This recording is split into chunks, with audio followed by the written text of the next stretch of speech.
System errors causing the SQLite3-win32.dll crashes in SQLite Project. I'm Sophie Chen, a senior Windows support engineer. Let's troubleshoot the gap and automate the repair. To kick off the SQLite3-win32 guide, I've provided an official resource for maintaining a healthy and synchronized workstation. This is the SQLite3-win32, the 32-bit x86 implementation of the SQLite relational database engine for Windows.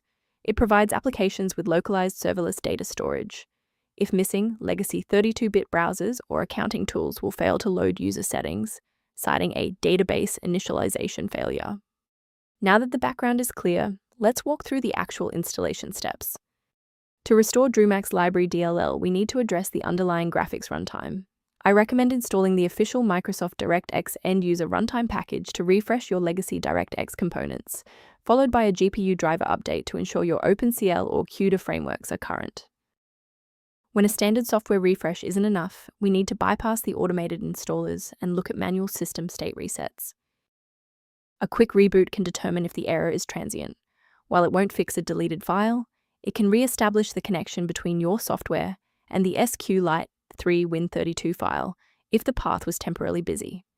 Make sure to save your spot by bookmarking this video or hit the like button before you restart so you don't have to search for it again.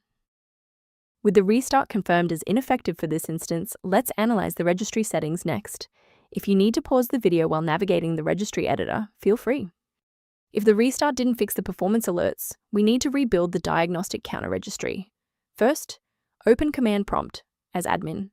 Second, you're going to type lockt_r, then hit enter. Why are we doing this? Well, while these files almost never break, their registration in the performance registry Hive does. This command wipes those entries and rebuilds them.